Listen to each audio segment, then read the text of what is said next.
on making another video, but vanity led me to watch the ones that I'd made yesterday.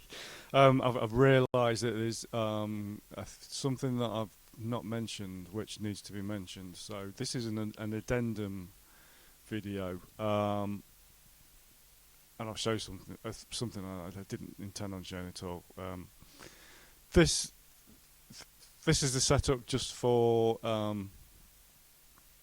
row of. I keep saying row when I mean columns as well. A column of 4 on a controller. So for my pad control, this covers 1 column. What you've seen before you. So I would have 4 sets of this, 1 for each column. So obviously, you know, if you've got an 8x8 grid, you're going to be seeing quite a lot more. If you want to use sets of 8, you know, if you're flipping between scenes in inverted commas. I know scenes means something in Ableton, but if I wanted to flip between, you know, one set of a 4x4 grid and another 4x4 grid, then obviously for however many pads I want to address, I've got to make this setup. So the thing that I didn't show, you can see that I've actually resized these modules to get things to fit for me on the screen. But this one here, I'll just double click it and make this will mess things up. But so that was the amplifier module that was being used to switch the variable up and down when we hit the key on the appropriate pad. The amplifier module, this is what I didn't show you, which is important. I actually connected those together. Look, they need to connect like so.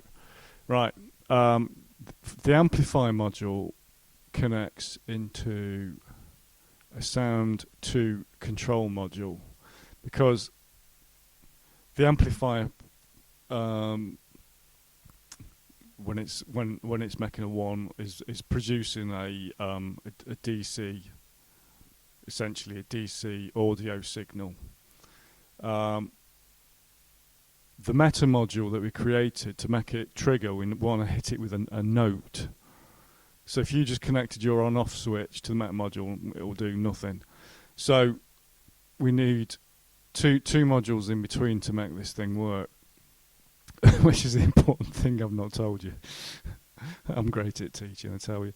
So we go from a sound in the amplifier.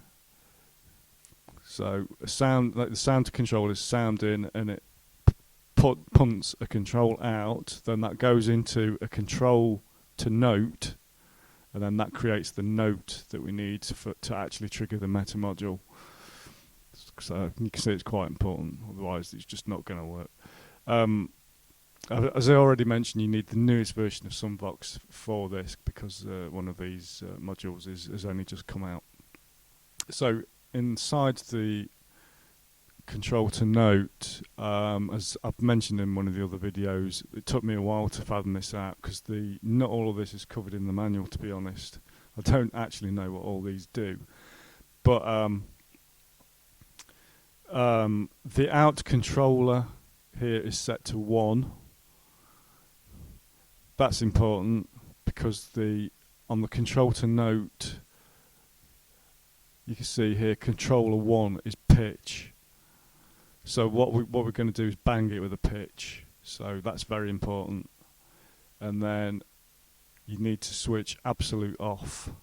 If it's absolute on, it doesn't work. And then I've got an out minimum value of 0 and an out maximum value of 2. Why it's that, I don't actually know. I had to play around with it to make it work. Might be due to, you know, I don't know, how binary works or something. Who knows? So it hits control to note. So what happens is when this receives a pitch, and then I've set it for first note of 60, which is C3, because this meta module is C5 rather, because this meta module to, because of what's in it, to get it to trigger at normal speed without transposing it. We want to hit it with a C5. So first note C5. I've got the range number of semitones at max. I don't think it really matters that. We don't want to transpose it or tune it or anything like that. And then on pitch change, we want to send a note on, so that goes to 1. And then on a note off, we want to send minimum pitch. So those two devices in there take an audio signal and convert it to a MIDI signal to hit the meta module. So you can see that's, yeah, I need to explain that, otherwise none of this will work for you. The other thing which I wasn't going to mention at all is the setup for MIDI. In video 3, we set up this meta module from which all outside world MIDI signals will be coming into. So if you double click on a meta module, in the properties, you can set here the MIDI in device and which channel. So that's what you need to do. And then in the preferences in Sunvox itself, you need to set up your MIDI controller with Sunvox however you want it. You just need to make sure all your other multi synths aren't receiving MIDI from the outside world. So all of these, you don't want MIDI in switching on. If you do, you'll cock it all up. So the only place where MIDI is coming in from the outside world is literally this one, which is, you can visualize it as a MIDI import now.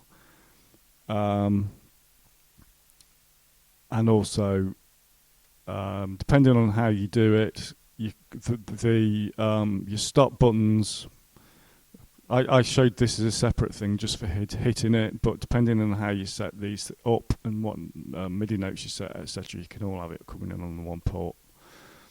Or if you really want to, you could put it on your stop buttons on a separate MIDI port, or even a different MIDI controller, and set this thing up however you like.